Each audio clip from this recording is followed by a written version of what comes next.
O que faria se a pessoa que nunca deixou de amar estivesse prestes a desaparecer da sua vida para sempre, e a única coisa entre vocês e a verdade fosse o seu próprio medo?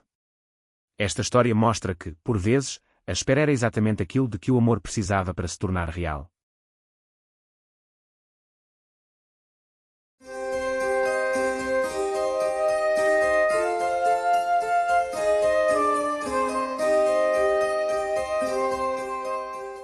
Helena Vasquez assinou a última caixa com um marcador preto e deixou-a junto à porta do seu apartamento em Chicago sem olhar para trás.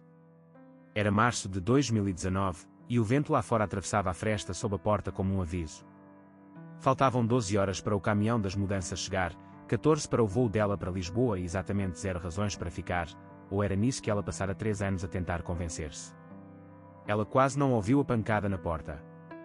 Quando abriu, Daniel Mercer estava no corredor ainda de casaco vestido, com a neve a derreter no cabelo escuro, segurando um envelope castanho como se pesasse mais do que devia.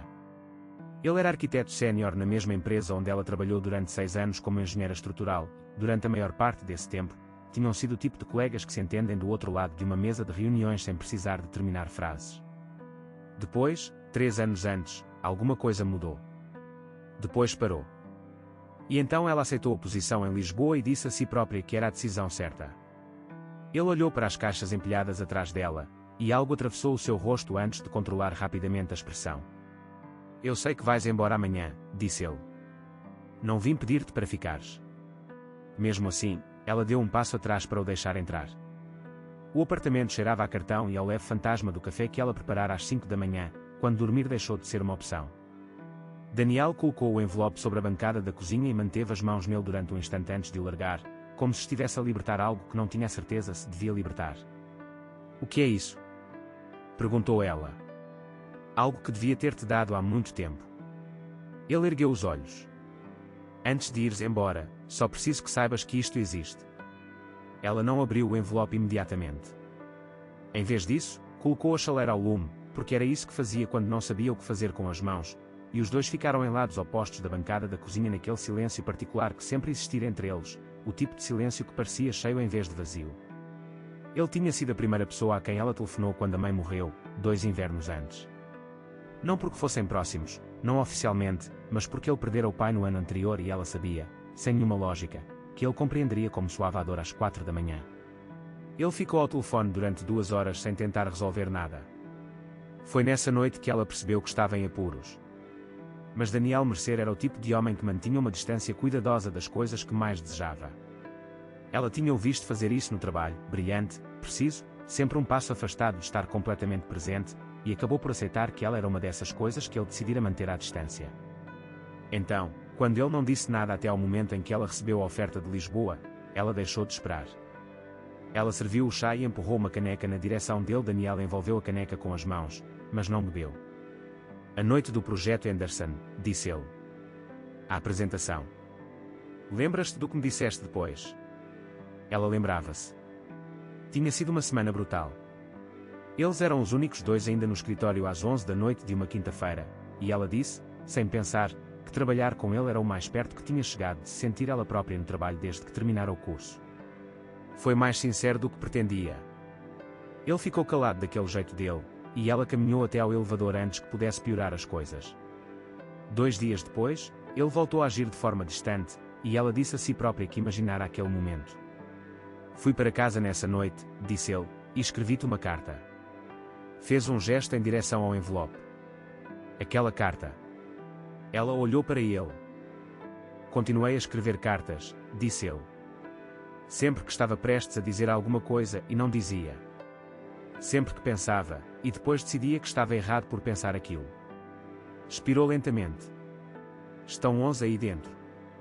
Nunca enviei nenhuma porque convenci-me de que merecias algo melhor do que alguém que ainda estava a tentar descobrir como ficar sozinho numa sala com os próprios sentimentos. Helena pousou a caneca. Por um momento, tudo no apartamento foi apenas o som da neve a bater contra o vidro. Daniel, disse ela com cuidado. Porque estás aqui na noite antes de eu ir embora. Porque descobri que ias partir, respondeu ele, e, pela primeira vez em 7 anos, senti algo que não consegui racionalizar.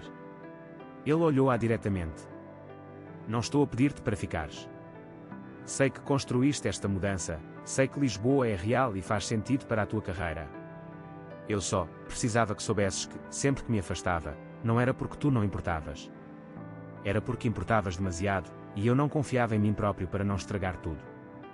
Ela abriu o envelope. As cartas eram escritas à mão, cada uma com uma data. Ela não leu todas. Leu a primeira, da semana depois do projeto Anderson, e precisou de parar.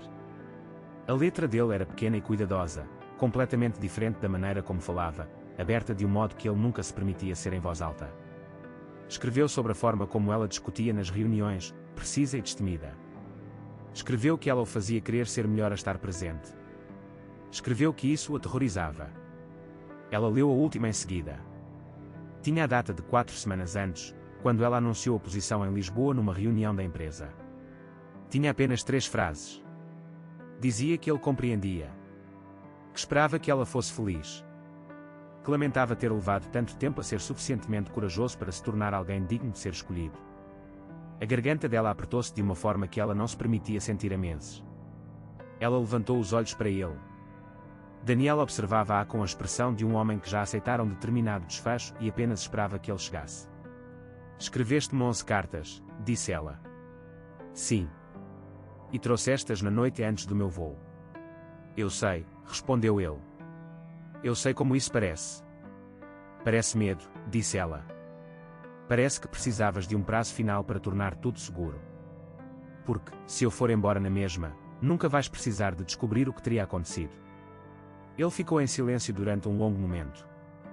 Depois disse baixinho. Talvez tenhas razão. Ela dobrou a última carta e voltou a colocá-la no envelope.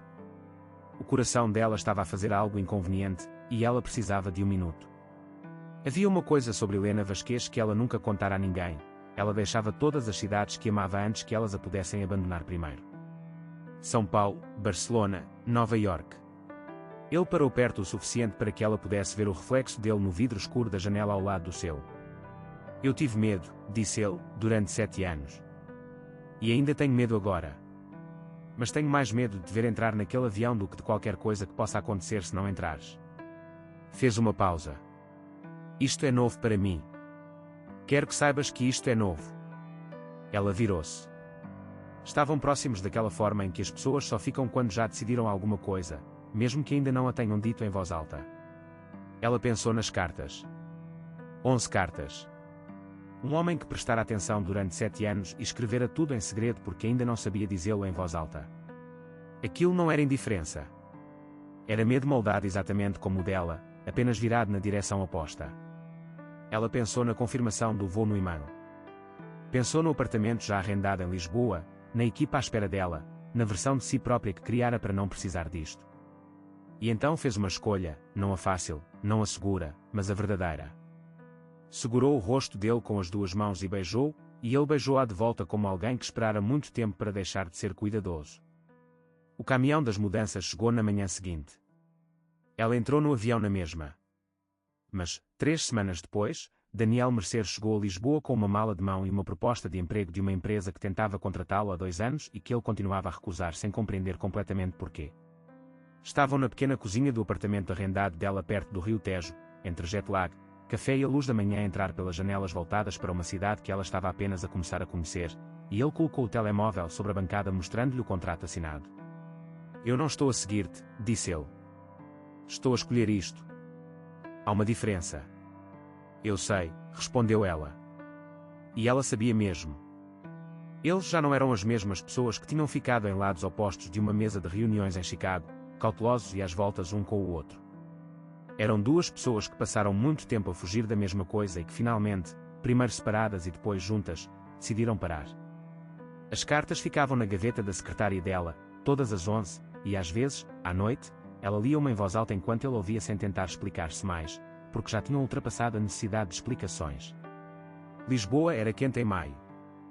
O rio cheirava a sal e distância. E Helena Vasquez, que sempre fora a pessoa que ia embora, aprendeu pela primeira vez como era a sensação de chegar.